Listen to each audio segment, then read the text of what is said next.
Prontinho. Tá bem? Bom, SUS em tempos de pandemia. Hoje é 16 de junho e nós estamos em uma aula síncrona e vamos apresentar o conteúdo da regionalização e da atenção primária.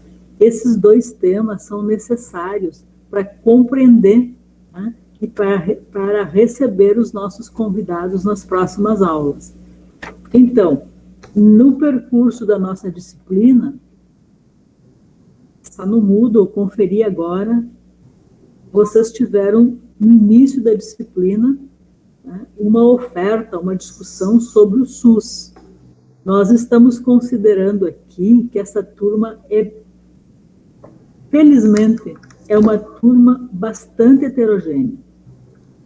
Então, eu estou pensando que aqui temos pessoas que estão se formando num curso típico da saúde, que já trabalharam em redes de atenção, tiveram aula sobre gestão, e temos também alunos de primeiro semestre. E eu queria fazer uma saudação especial, né, mas assim, pedir que sintam-se muito incluídos nessa disciplina os 3 alunos da medicina veterinária e os 3 alunos os alunos das ciências biológicas, porque a gente não tem tradição, né, de ter alunos das ciências biológicas, da medicina veterinária, discutindo o SUS. Quando eu pedir que vocês se reapresentem e falem o curso que vocês estão matriculados, é porque eu sei que tem aluno da zootecnia nessa turma também. Então, dar uma aula sobre o SUS para um grupo tão heterogêneo é por si só um desafio. Então, eu vou repetir um pouco a forma de organização da disciplina. A primeira oferta foi o SUS. O que é o SUS?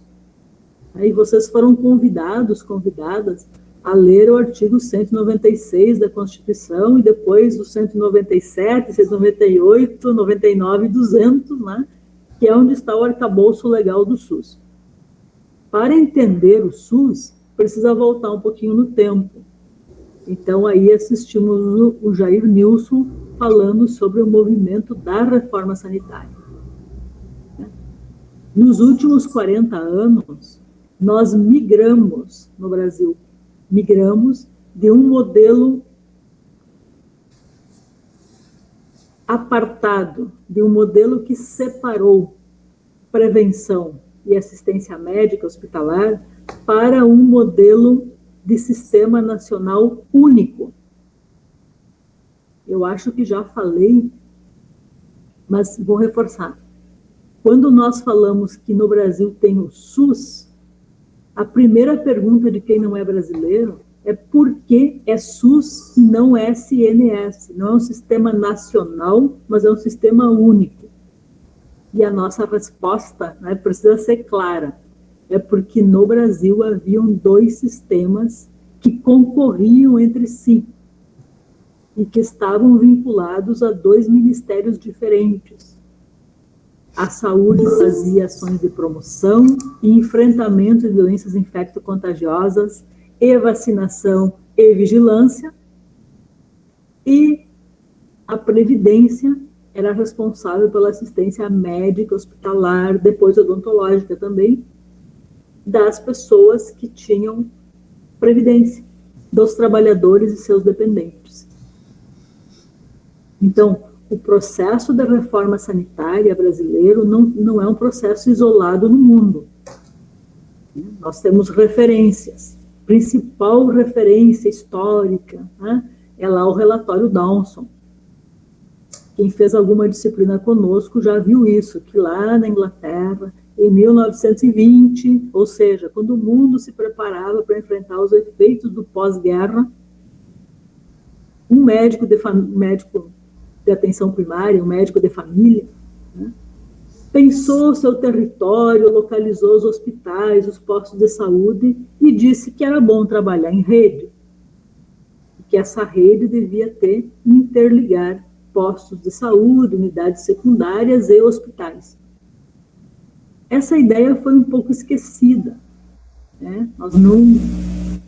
Então, isso é 1920, E aqui no Brasil, nós vamos, a partir de 23, com a Lei Eloy Chaves, que institui a Previdência, nós vamos implementar um modelo ao contrário do que Dawson propôs, lá em 1920.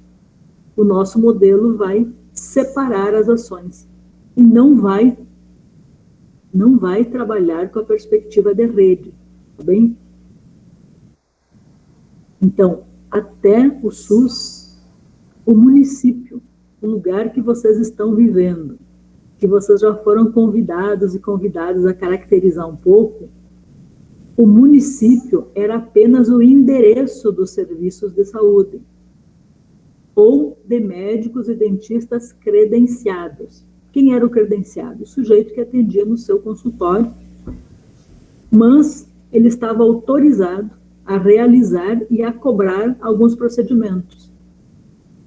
Então, as filas antes do SUS eram filas nos postos de saúde, essas eram as filas dos pobres. Quem não tinha emprego e não tinha previdência ia para a fila do posto de saúde. E as pessoas que tinham emprego faziam filas nas calçadas dos consultórios, porque a tendência é que os médicos atendessem, médicos e depois também dentistas, atendessem das 7 às 8, 5, 6 fichas por dia, e depois cobrariam isso da Previdência. Vejam que esse sistema, os sistemas que nós tínhamos, não sei nem se dá para chamar de sistema, mas os modelos de atenção, eles eram descontrolados, era impossível controlar gasto, e, portanto, era um sistema com baixa efetividade, com resultados ruins, e também com muitíssima fraude. Muitas fraudes. Porque o prestador de serviço, né, era também o seu próprio regulador. Então, você internava e recebia. Né?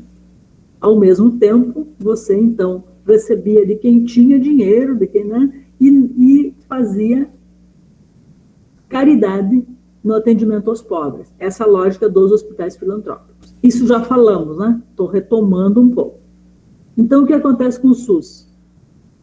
O SUS a gente inscreve na Constituição que é direito de todos e dever do Estado. É uma grande mudança. É direito de todos e dever do Estado. Eu poderia, né? Se alguém quiser fazendo algum comentário, falando, perguntando, sintam-se à vontade. Tá bom? Porque tem uma questão que se coloca aqui, que é como seria o enfrentamento da pandemia sem o SUS? Sem um sistema de acesso universal. Então, esta foi a tônica dos textos que vocês leram na última sexta-feira, não é? Que é esta grande pergunta. Bom, nós estamos com problemas para enfrentar a pandemia tendo o SUS. Mas é um reconhecimento da importância do SUS para enfrentar a pandemia. Quer dizer, quem não tem sistema universal, e se saúde não fosse um direito de todos, o Estado não seria responsável pela vacina, pela UTI, pelo leito de UTI. E vejam que nós estamos, no Brasil hoje, apesar da lei, sempre perguntando de quem é a responsabilidade, e algumas esferas de governo perguntando, será que elas têm responsabilidade mesmo? Mas do ponto de vista formal, do ponto de vista legal, né, nós temos um sistema de saúde que diz que saúde é direito de todos e dever do Estado, e, portanto, ele é um sistema de acesso universal. Anotem, por favor, a palavra acesso universal, porque ela vai ser importante para entender como que o SUS enfrenta a pandemia na sua condição de sistema único e que outras propostas estão rolando por aí. Então, disso que eu queria tratar um pouco hoje. Nós, então, lemos a Constituição, a parte da saúde. Nós já sabemos que o SUS é uma rede regionalizada, hierarquizada, que tem 3 diretrizes. Descentralização, anotem também, descentralização é uma diretriz que nós precisamos problematizar.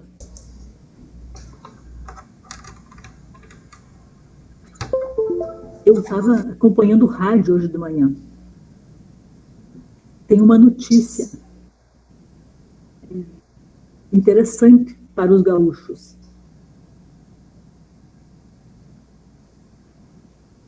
A cidade de Nova York acaba de levantar algumas medidas restritivas, porque vacinou com a primeira dose mais de 70% da população.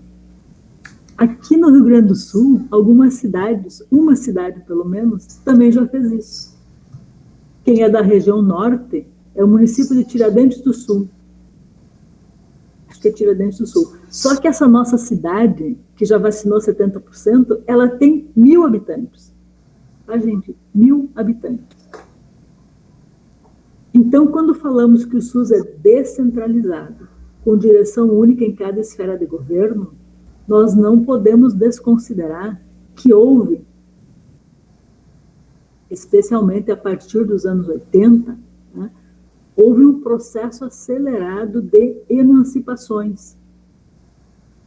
Então, especialmente o Rio Grande do Sul, parece que também Minas, né, nós temos municípios muito pequenos, que são municípios com 3.000 habitantes, 2.500 habitantes. Então, como se dá um processo de descentralização se o ente que tem responsabilidades, que é o município, ele é tão pequeno? Ele não comporta hospital, ele não comporta UTI, não é ele que vai comprar medicamento. Ele tem 2.500 habitantes. Bom, então, a partir dos anos 2010, houve uma aposta maior do governo da época na regionalização. E há muitos textos importantes sobre regionalização. E também houve dinheiro para pesquisa sobre regionalização. Então, eu vou deixar no Moodle para vocês o endereço, né, o endereço de uma pesquisa, que é um grupo de pesquisa, chamado Região e Redes. Só para lembrar, vocês leram textos que foram discutidos em uma live desse grupo de pesquisa.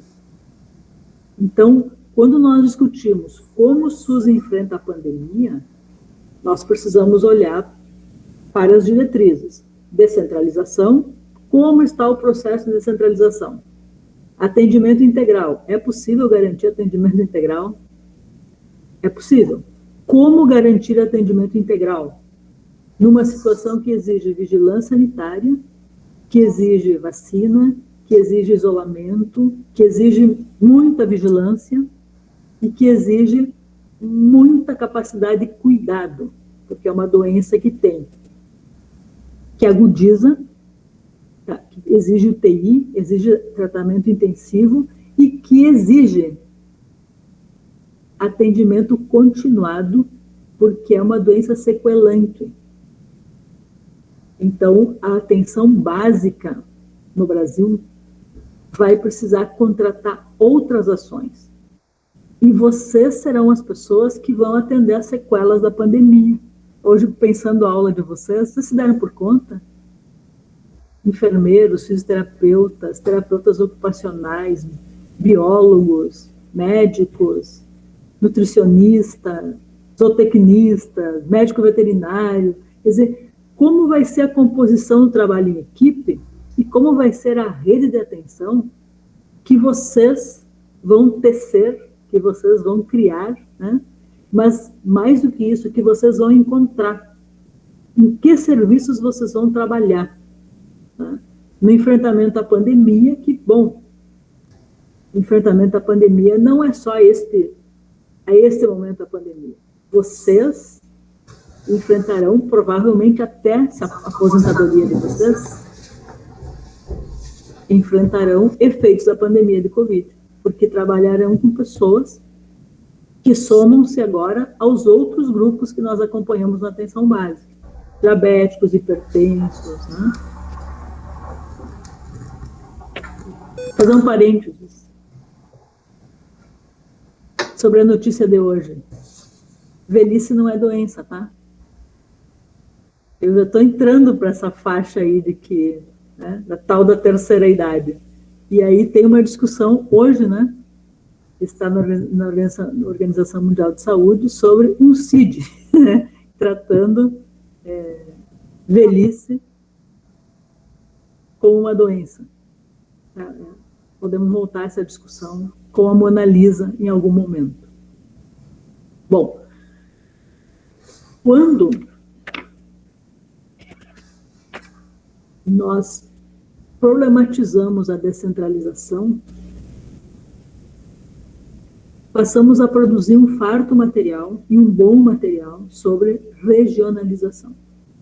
Então, eu queria apresentar rapidamente para vocês os conceitos e os dois documentos onde essa discussão está condensada. Um documento é o Decreto 7508. Eu deixo lá para vocês, que é um decreto que, prestem atenção, ele regulamenta a Lei 8.080. A Lei 8.080 é de quando? Vocês já leram, é de 1990. Ela é a Lei Orgânica da Saúde, complementada pela Lei 8.142, as duas de 90.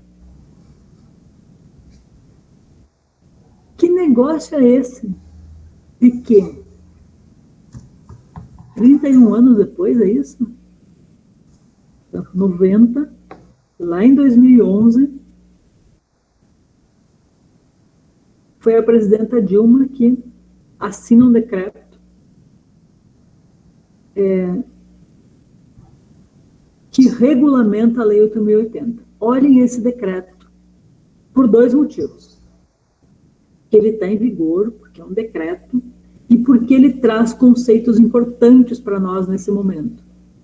Ele traz o conceito de porta de entrada, traz o conceito de região, traz o conceito de redes de atenção. Então, isso tem caído em seleções, concurso, seleção, mas não é o mais importante. O mais importante é que ele informa sobre os conceitos com os quais nós trabalhamos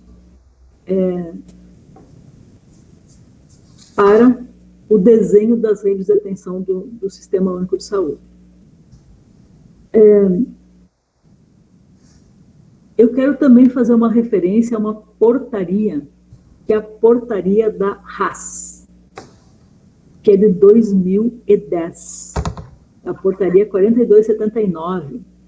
O número é só para a gente dizer que está lá, em 2010, que fala das redes de atenção à saúde, das RAS, porque é muito importante agora saber o que faz a rede de urgência e emergência, se vai ter alteração na tal da rede cegonha. Então, as redes e a regionalização integram a mesma discussão, porque nós estamos apostando em redes regionais, porque os municípios, na sua maior parte, né, não têm condição de ter serviços que os seus moradores necessitam. Está fazendo sentido isso?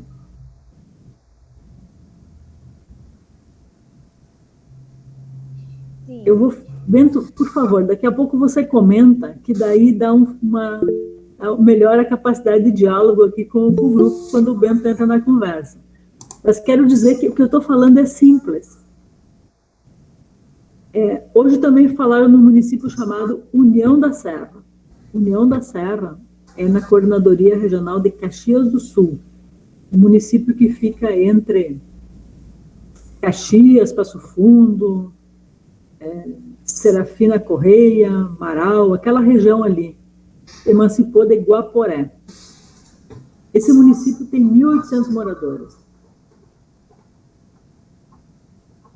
Quase todos com mais de 70 anos. Né? Este município não vacinou 70% da sua população. Esse município tem uma equipe. Ele tem um território que é em terrenos com estrada de chão, com muitos rios, cascatas e tal. E tem população dispersa num território que não é pequeno. Esse município, aqui é uma questão simples, mas ela é importante. Nós não podemos dizer que o problema desse município é não ter hospital. Porque o problema desse município seria ter um hospital para 2.000 pessoas. Inclusive, neste caso, eu cheguei a estudar num curto espaço de tempo esse município. Quando emancipou, o principal projeto foi construir um hospital. Evidente que não colocaram para funcionar. Depois construíram um posto de saúde, depois construíram outro. Então, morador de União da Serra, de Trindade do Sul, Tiradentes do Sul, esse morador de cidade pequena, Serafina, desculpem, o nosso município próximo aqui, que nós gostamos,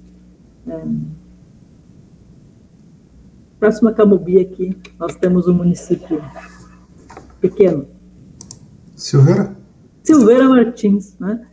Moradores de Silveira Martins, moradores desses municípios, têm direito à saúde. E eles necessitam atendimento hospitalar, necessitam UTI, as pessoas nascem, morrem. Mas esses serviços não devem estar no território do município. Difícil, tá, gente? É porque se vocês não aceitam, não pensam nisso, vocês saem fazendo propostas que são indecentes. Porque a gente diz, sim, não teve acesso ao hospital, mas é que se tivesse hospital no município dele, estaria resolvido. Não. Porque o Brasil tem 80% das suas...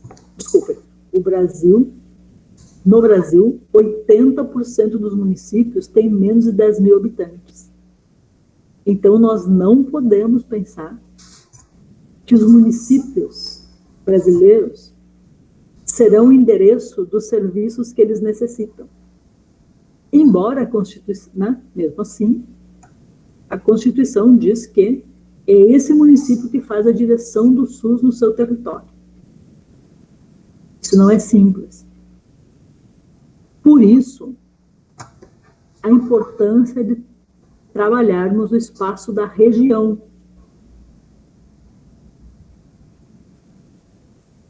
Nós, brasileiros e brasileiras, temos orgulho de um autor, né, que se chama Milton Santos, que é da área da geografia.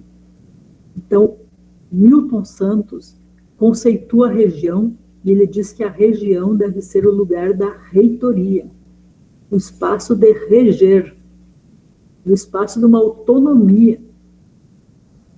No SUS,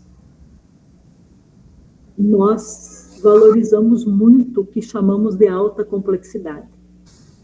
Não é isso? Quem já está em hospital, quem está no USM, ouve muito falar. Aqui é alta complexidade. Quando a gente diz alta complexidade, a gente está dizendo aqui há uma densidade de coisas importantes. Como num topo de uma pirâmide. Quando fala isso, indica que lá no município pequeno só acontecem coisas simples, o que também não é verdade. Então, por isso, nós valorizamos, especialmente nos últimos 20 anos, a ideia de redes, porque rede é um desenho menos hierárquico, a ideia de redes onde os serviços se complementam em uma região. Como a região é formada por municípios, e são os municípios que fazem a gestão do SUS no seu espaço, no seu território, as regiões são formadas por comissões. E essas comissões são muito interessantes, porque são comissões onde não se vota. Nada pode ser resolvido no voto. É interessante? É porque o secretário municipal de saúde de Santa Maria está na comissão bipartite da região, na CIR, na Comissão Regional, com o gestor de Silveira Martins. E eles estão discutindo a gestação de alto risco. E o gestor de Silveira Martins vai dizer, olha, nós vamos atender 100% das nossas gestantes, nós vamos fazer as consultas, vamos garantir tal e tal exame. Em tal situação, nós precisamos encaminhar. E o secretário de Santa Maria pode dizer, não, nós não temos condição de receber essa paciente que não vai para o USM, mas que precisa de atendimento hospitalar. Isso tem que ser negociado, porque não é o gestor de Santa Maria que manda no gestor de Silveira, e nem o gestor de Silveira que diz o que vai ter que ser feito em Santa Maria. Então, são espaços importantes que, se vocês puderem acompanhar em algum momento, eles funcionam, né?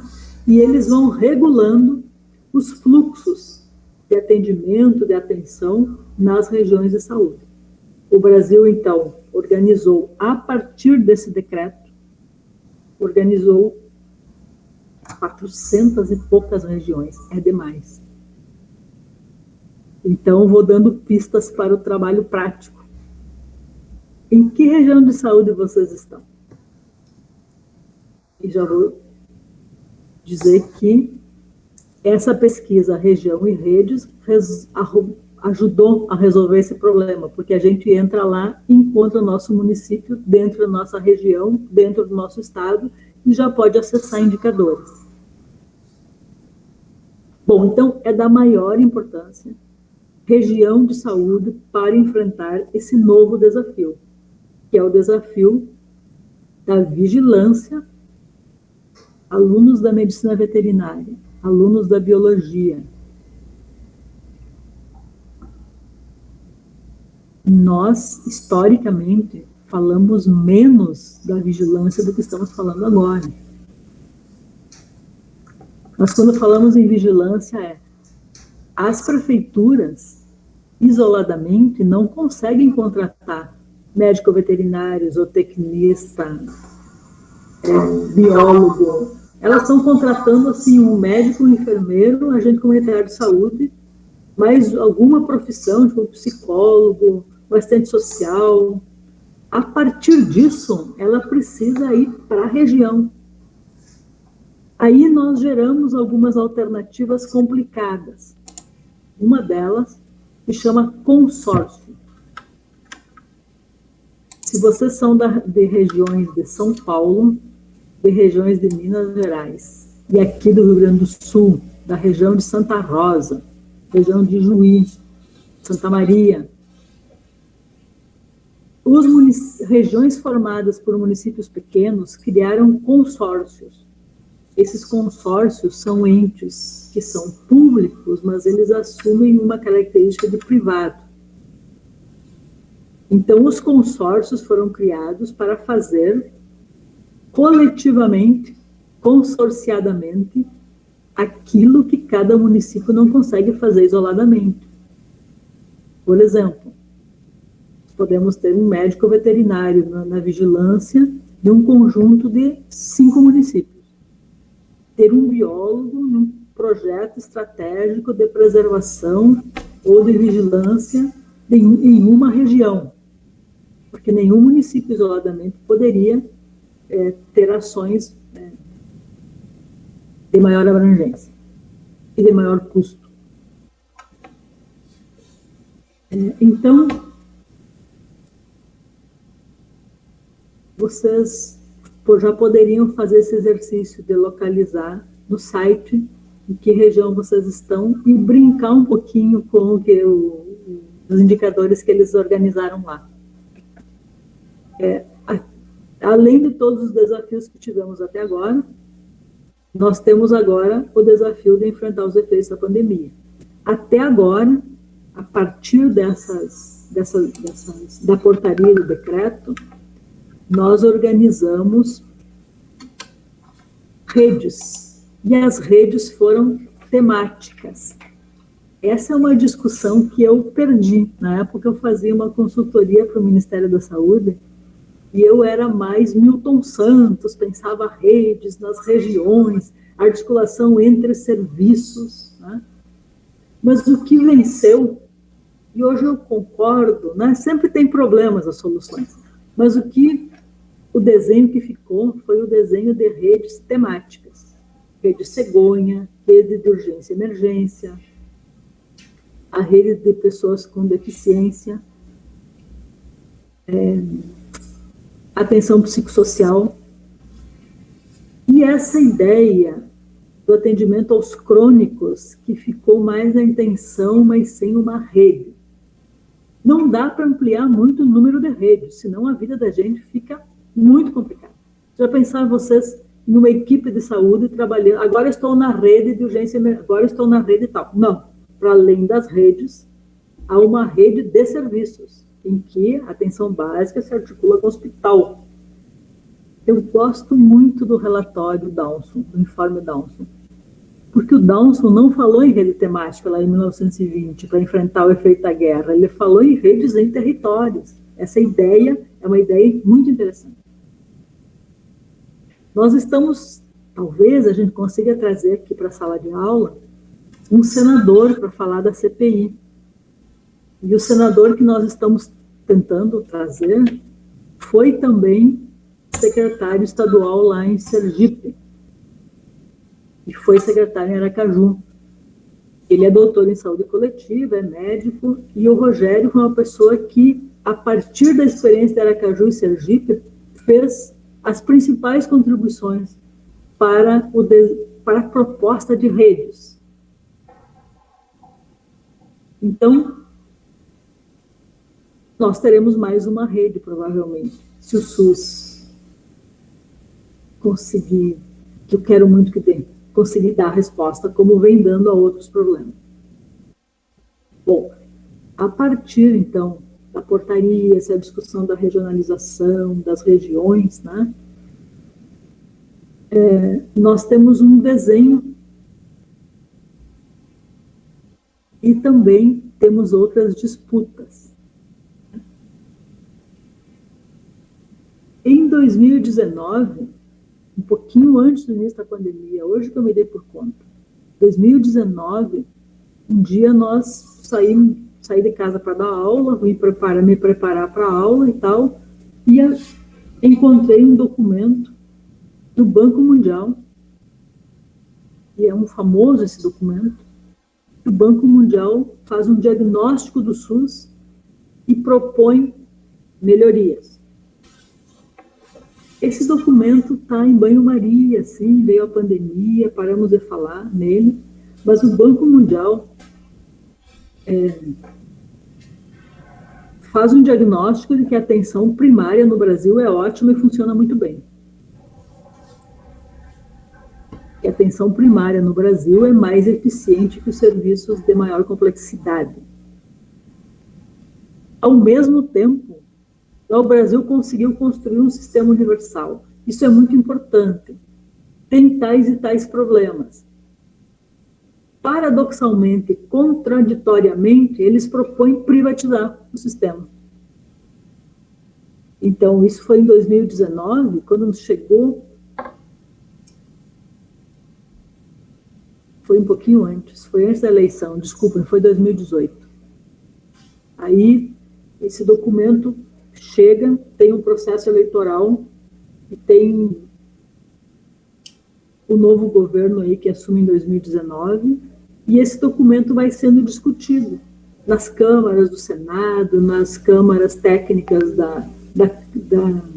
do Congresso Nacional. Tem muitos documentos sobre isso, ou seja, põe na agenda do SUS um certo diagnóstico, que não é ruim, levanta coisas muito interessantes, diz que a rede é desarticulada, que tem que ter mais gestão regional, faz uma crítica imensa ao setor privado tradicional, que está nas pequenas cidades, aos planos de saúde, mas propõe aumentar a participação do setor privado no SUS. Então, esse ponto é importante e ele é muito bem tratado pelo professor Facchini, que também vai estar aqui na nossa disciplina, em um comentário ele faz uma entrevista sobre Alma Ata e Astana. E eu vou encerrar a aula com essas duas coisas. Nós estamos aqui defendendo a importância de redes regionais e estamos defendendo a importância da atenção primária. Nós podemos radicalizar esse conceito, assim, dizer, olha, gente, não tem sistema de acesso universal sem ter atenção primária robusta. Pensem aí se vocês concordam com isso. Para ter um sistema de acesso universal, gratuito, que faz gestão em redes, que garante esse atendimento integral, precisa ter atenção primária forte. Então, o SUS não se reduz à atenção primária, certo? A atenção primária, ela é como que uma logomarca, né? A gente não tem dúvida que o posto de saúde é SUS. Mas quando vocês olham para todos os equipamentos de saúde do município de vocês, vocês têm dúvidas sobre quais operam com dinheiro público e quais são privados. E, de verdade, quase todos operam com recurso público. Porque são filantrópicos, porque não tem ali um hospital próprio do SUS, mas tem um hospital filantrópico, ele interna pelo SUS, mas ele também interna convênio. Então, a relação público-privada no SUS é complicada. A atenção primária começa a ser estruturada a partir de concursos, a partir do emprego por seleção, por concurso. A nossa ideia é que a atenção primária fosse com gente concursada e estável. Por que isso? Porque nos interessa muito que um veterinário da vigilância sanitária não dependa de governo.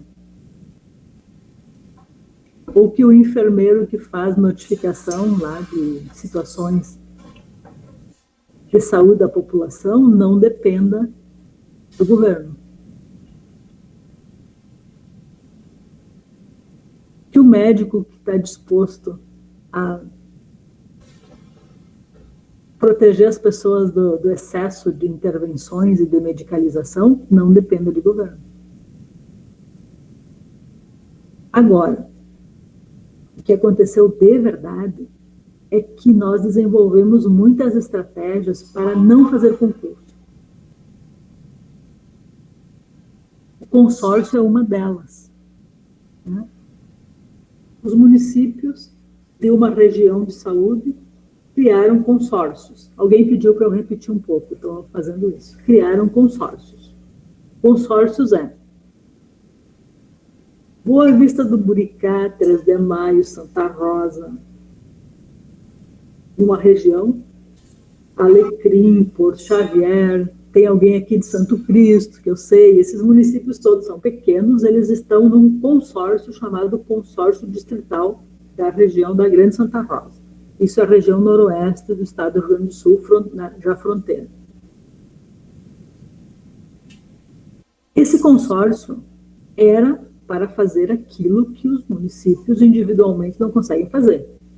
Contratar psicólogo, assistente social, nutricionista, especialidades médicas, médico veterinário, biólogo, essas profissões que não estarão em todas as equipes de saúde. Acontece que, com a lei de responsabilidade fiscal e o teto remuneratório, que são coisas que vêm lá de 1995, por aí, final dos anos 90, no governo Fernando Henrique Cardoso, nós vamos ter um teto. Não pode gastar mais que 50 e poucos % em pessoal. E na saúde, o nosso gasto é quase que exclusivamente com pessoal. 80% que se gasta em saúde é pessoal. Aqui na universidade também. Você põe o equipamento, repõe, construi o prédio, mas o problema é manter pessoal. Então, as prefeituras pequenas passaram a fazer uma espécie de terceirização. E o consórcio passou a contratar gente para as prefeituras. Ou em São Paulo, a experiência das OCIPs e das OS, que a prefeitura, ao invés de fazer um concurso, que tem enfermeiros, médicos e tal, por concurso, ele terceiriza, essa é a ideia de terceirizar, para um hospital, ou para a Santa Marcelina, ou para uma OCIP. OCIP é a Organização da Sociedade Civil, ou OS, que é uma organização social. Isso é complicado. Então, mesmo a atenção primária, Brasil, atenção básica, mesmo as equipes, estão numa tendência à privatização. E os municípios pequenos, a região aqui de Santa Maria, desenvolvem uma outra alternativa que também é muito perversa, que é contrato temporário. Então, as pessoas trabalham um ano no município, um ano no outro, vão se revezando, porque a prefeitura, inclusive, não vai recontratá-las. Não vai contratar uma vez só. Sim, a Érica traz a experiência dos consórcios. Alguns consórcios, inclusive, Érica, são organizados para a compra de medicamento. Farmacêuticos, é muito interessante isso, porque precisa ter know-how, precisa ter conhecimento para comprar medicamento. Não é qualquer prefeitura, qualquer secretário. Eu, se assumo uma secretaria, não posso sair comprando, né? Fazendo a gestão da compra do medicamento. Então, é bom fazer isso regionalmente e ter um farmacêutico responsável por comprar medicação para 5, 6 municípios. O farmacêutico é outro trabalhador, né? Talvez não esteja em todas as unidades, mas que precisa estar na rede. E que se o município só tem uma equipe, ele não vai conseguir colocar 12 profissões, né? Então, vai ter que escolher algumas pelo seu perfil epidemiológico e teria suporte de outras através do consórcio. Os consórcios só complicou porque o consórcio foi uma estratégia de privatização. Preste atenção nas caminhadas de vocês, na cidade onde vocês estão. Há cidades que têm consultórios de especialidades médicas e a placa diz, atendemos convênios, IP, sei lá, Unimed, Cassi, não sei o quê, e CODIS, CISA, que é o consórcio. Então, ele não diz que atende o SUS. E esse consórcio ficou no limbo.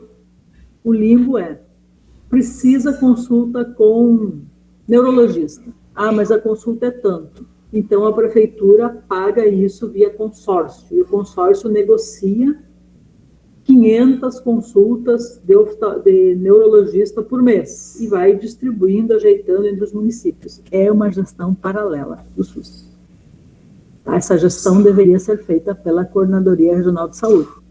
Então, o SUS tem um pequeno quantitativo, é verdade, falta consulta nessas especialidades, o consórcio supre isso, mas a gente precisaria ter uma regulação e uma presença maior da epidemiologia. Quer dizer, quantas consultas, quantos exames um município de 2.000 pessoas está necessitando.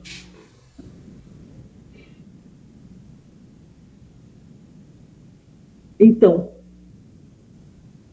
acho que é isso. Atenção primária tem dois documentos importantes. Um documento é a Conferência de Alma-Ata. Quem não leu, vai ler. A Conferência de Alma-Ata, que lá em 1978 define cuidados primários de saúde e vai dando as bases para a atenção primária no mundo. E em 2018, a Declaração de Astana, eu acho que nós já falamos sobre isso, que é uma declaração também internacional da Organização Mundial de Saúde, com países signatários. Ela nos encontra em processo eleitoral aqui no Brasil, em uma discussão sobre o SUS, e o documento também está disponível e nós vamos precisar olhar esses documentos, nos apropriar um pouco deles. Bento, é contigo. Oi. Eu acho essa aula particularmente muito difícil, porque parece que é bastante anti-intuitivo, sabe? Eu demorei bastante tempo para pegar. De por que em 3 de maio é ruim que tem um hospital, que tem uma UTI, que o bebê que nasceu com 500 gramas possa ser internado lá. Mas Você não pegou, Bento, 3 de maio é uma cidade de 30 mil habitantes. Vamos dar um exemplo com uma cidade melhor. Serafina, Desculpa, pessoas de 3 de maio. Por que Silveira é ruim que tem esse tipo de coisa? Mas é porque a dimensão de um serviço mais com tecnologia mais pesada, com um pessoal mais especializado, não é só estar um médico e a cama e o enfermeiro lá. Tem todo um aparato por trás que é muito complicado de manter, e se uma cidade de 1.500 habitantes tiver, você vai acabar empregando metade da população da cidade só para manter isso. E para não usar, porque uma cidade de 1.500 habitantes não precisa estar enchendo leito de UTI natal o tempo todo, sabe? Então, ou você vai ter um leito abandonado, ou você vai ter um gasto que não vai estar dando retorno. Então, esse é um problema da descentralização desmedida, porque você está dando muito poder para o município ter esse tipo de tecnologia que talvez ele não devesse ter, porque uma entidade maior poderia dar conta de uma grande quantidade de municípios. Mas, ao mesmo tempo, o que o município tem que ter, sabe? O município tem que ter um lugar que a pessoa saiba que, se ela for, ela vai ser atendida em tal momento, a tal momento, que vai ter um médico que pode ir na casa dela, que vai ter um agente de saúde, enfermeiro, fisioterapeuta, etc. Que é o papel da atenção básica mesmo. Então, eu acho que é uma diferença fundamental entre a atenção básica e os outros níveis de atenção, é que a atenção básica tem capacidade de se entremear em municípios pequenos e regiões pequenas sem ser um gasto desnecessário e sem ser uma grande coisa que vai ser muito complicado de ter lá e de ser mantida. E outra coisa, o formulário está na descrição do YouTube e do chat aqui.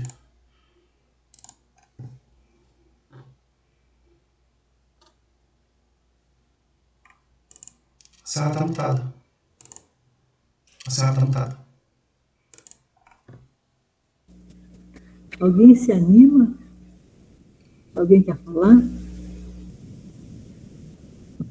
Viu, prof? Sobre essa questão das regiões, a senhora disse que o Brasil, então, tem em torno de 400 regiões de atendimento de saúde. De saúde. E o ideal seria ter quantas, a senhora acha? Menos ou mais? Menos. Menos. Uhum.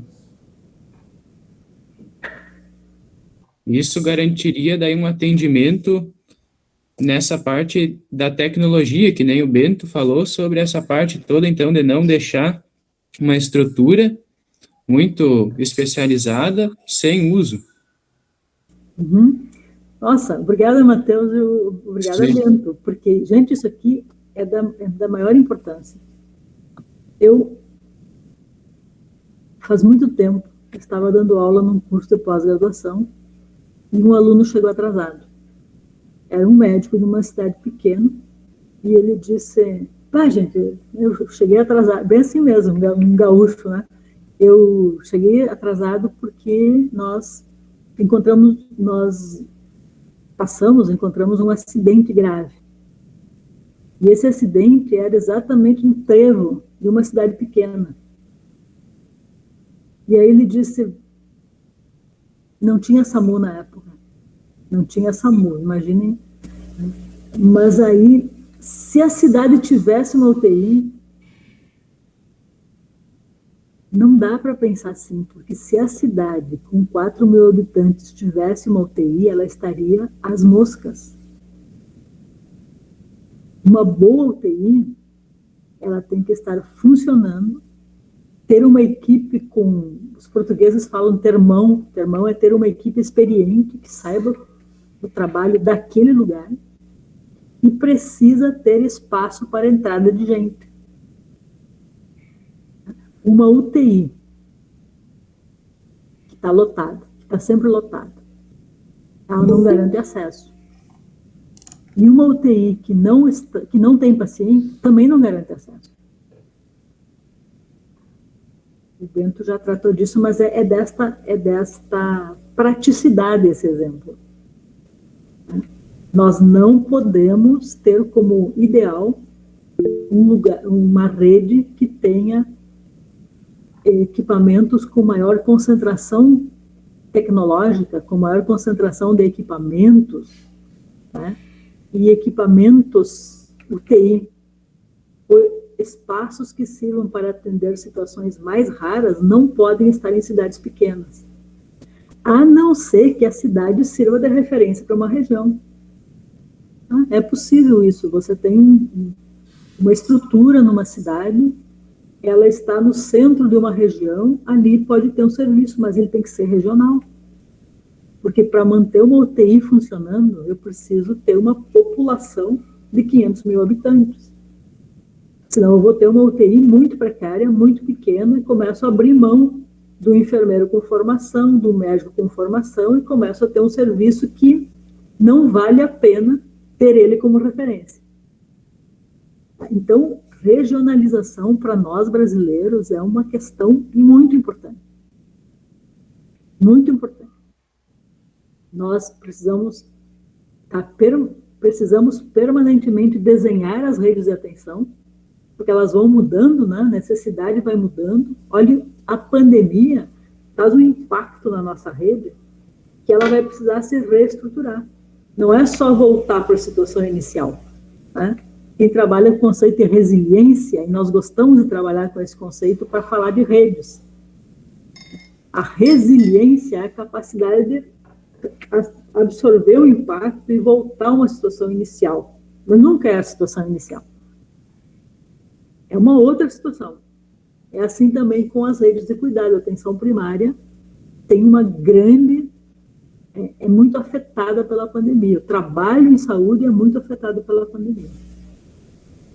Nós poderemos, Matheus, por exemplo, precisar de centros regionais para atender, ou para fazer internação de curta duração para recuperação, reabilitação de pessoas, tanto porque a população está envelhecendo, tanto porque temos agora o acréscimo com as sequelas da Covid. Portugal tem mais serviços de saúde, não quantitativamente, eles têm mais nomes, tem unidade de convalescência, tem unidade de curta duração, unidade de longa duração, tem hospital de agudos. O hospital para eles é um hospital de agudos, porque a pessoa deve ir para o hospital e ir para a UTI numa situação aguda. Quando ela está convalescendo, ela precisa de outros espaços. Então, com mais fisioterapeuta, mais terapeuta ocupacional, mais profissionais que trabalhem precisa de outros espaços. Aqui, a gente ainda está achando que o que não resolve na unidade básica, resolve no hospital de agudo. Então, provavelmente, a geração de vocês né, terão que criar serviços diferentes, que deem outras respostas. Né? Eu tenho entrado nessa discussão há alguns anos, e é muito difícil. Né? Mas vejam só, o Brasil perdeu população rural. As cidades tinham 20 mil habitantes e agora tem 8. As cidades resolviam quase tudo no hospital. Então, as cidades têm hospital, mas aquele hospital já não serve como um hospital de agudo, para agudo. Mas talvez naquele prédio a gente pudesse construir serviços regionais diferentes. Para reabilitação, por exemplo, pós-AVC. Para uma internação de idosos para descanso dos familiares. Tem países que tem isso, você está cuidando do idoso, ele está acamado, demanda cuidados da família, mas a família tem um local que ele pode ficar durante um mês para a família poder descansar. Então, essa rede de atenção exige que a gente pense considerando as necessidades do futuro. E isso está mudando muito rapidamente. A pandemia acelera essa mudança. Então, eu acho, inclusive, para ir amarrando aqui com uma polêmica, assim, o que vocês acham disso? Né? Que mesmo o nosso desenho de atribuições pelas profissões, muito amarrado, cada um faz a sua parte, cada um, que os conselhos têm defendido, eu acho que também estão um pouco em suspenso, né? E que nós teremos que pensar o trabalho de uma forma inovadora, né? Para enfrentar. Então, a minha hipótese, tese e aposta é que nós precisamos do SUS fortalecido. O SUS a pandemia encontra o SUS fragilizado. Fragilizado por quê? Porque mesmo se nós considerarmos que alguns governos são mais simpáticos à ideia do SUS, nós não podemos desconsiderar que o SUS vem num processo de subfinanciamento, desde o início. Tá? Agora, para além de um processo de subfinanciamento, né, em 2020, 2019, né, no início da pandemia em 2020, o SUS está vivendo esse dilema de que o Banco Mundial diz é legal, mas privatiza. E de que também na agenda do governo eleito está a diminuição do tamanho do Estado e está a privatização. Nos Estados Unidos,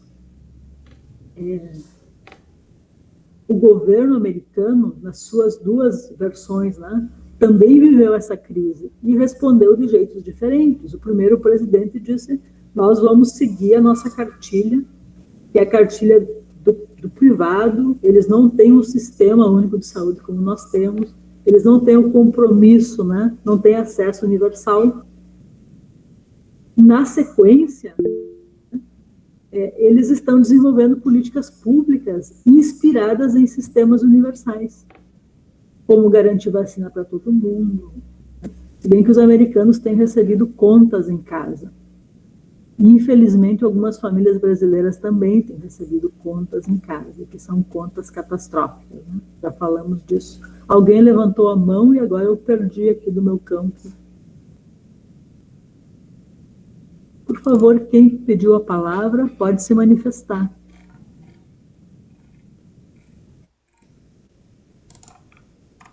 Que pena. Fiquei tão feliz que alguém levantou a mãozinha. Tem um comentário interessante. Lê aí, Bento. Eu posso ler. Uhum. É da Laura dos Santos. Seria melhor ter uma UTI em maior escala em uma região do que uma UTI em cidade pequena sem uso.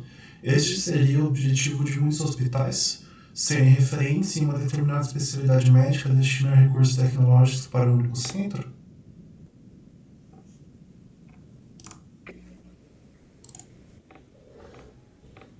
Dá uma tese, Laura.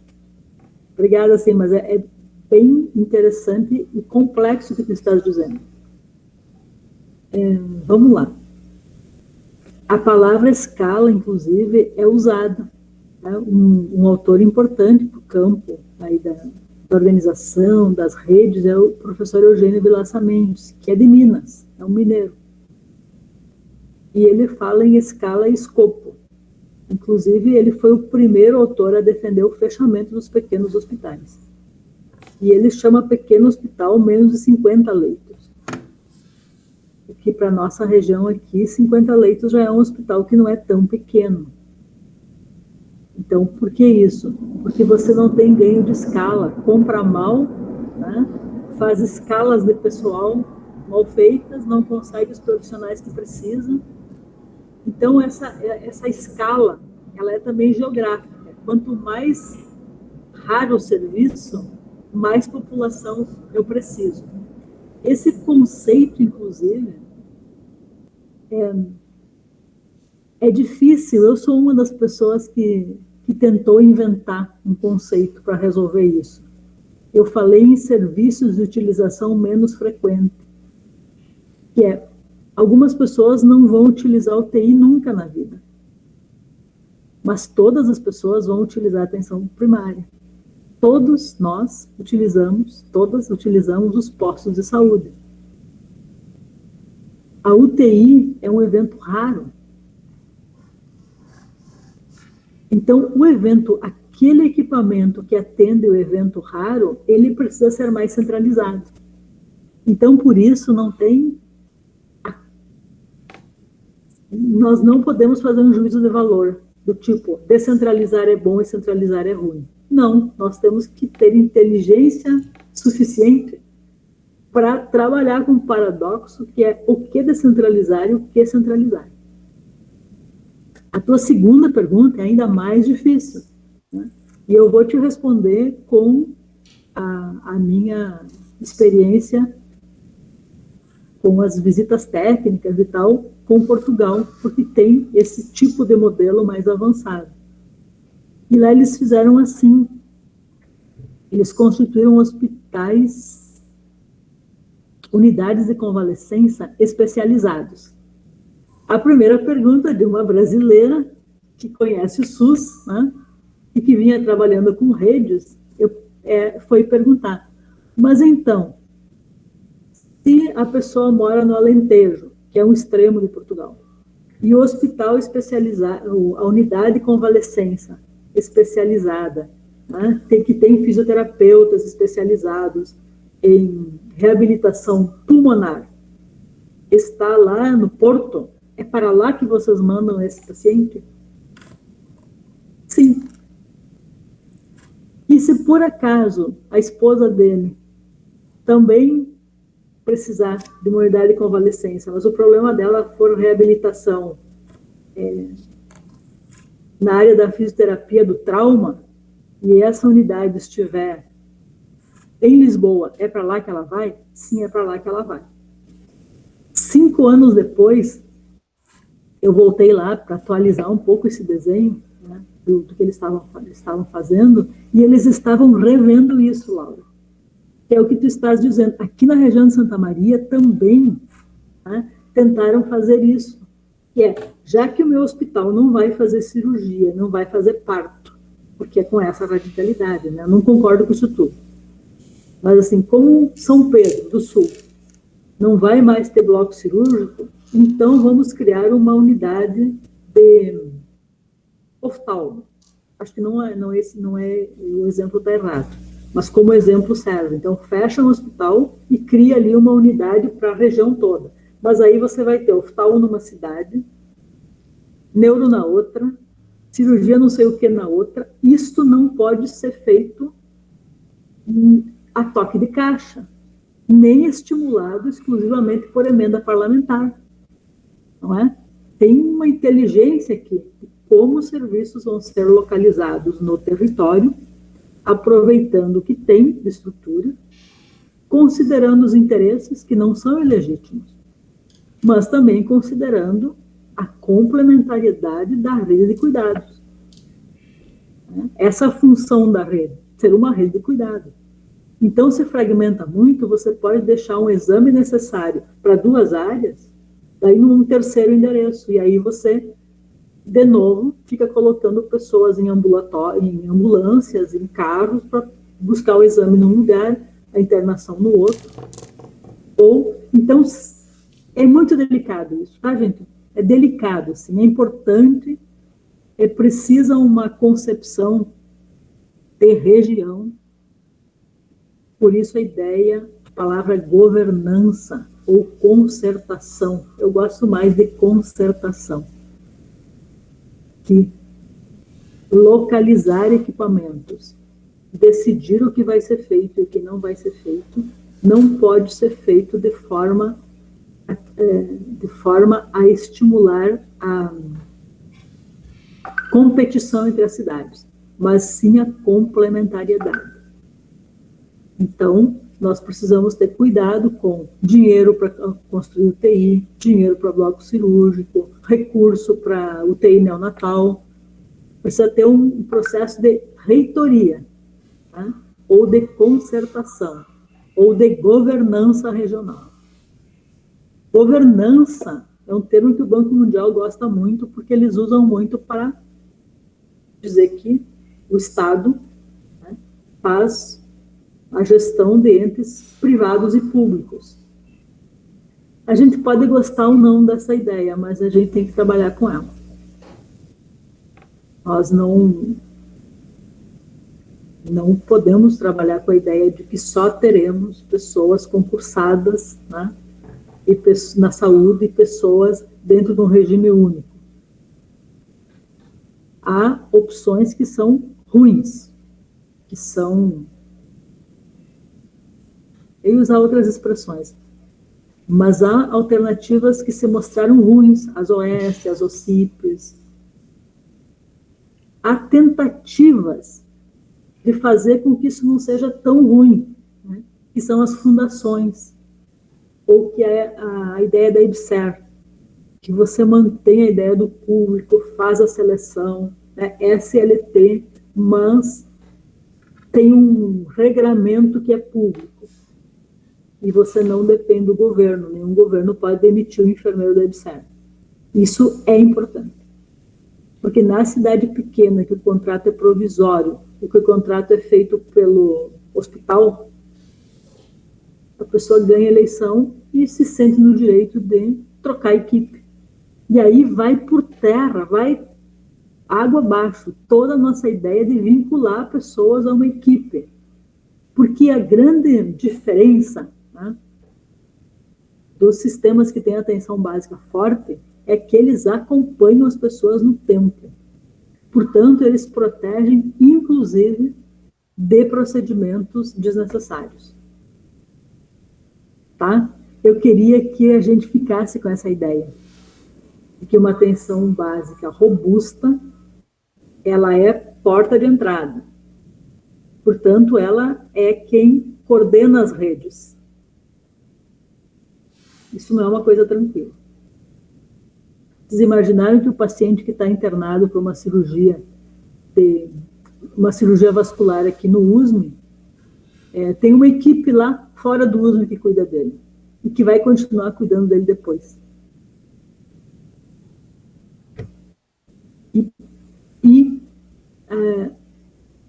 assumir como um valor, né, a atenção primária pela sua capacidade de acompanhar no tempo. Acompanhar as pessoas no tempo. A autora principal para essa discussão é a Bárbara Starfield, né?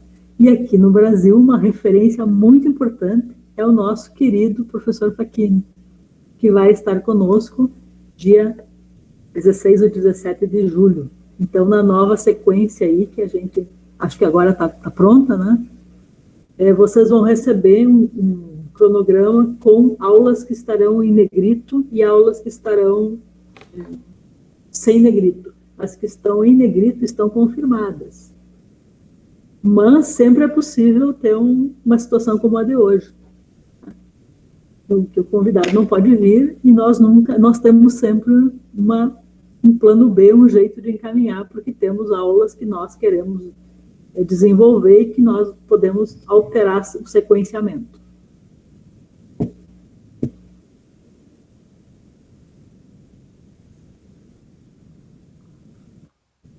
Bento? Vamos encerrando? Eu acho que sim. Vou terminar a gravação aqui. Então, obrigada. Viu, prof? Sim. Mais uma coisa que eu gostaria de comentar, assim, que eu li algumas coisas sobre a as UTIs e coisa assim na pandemia,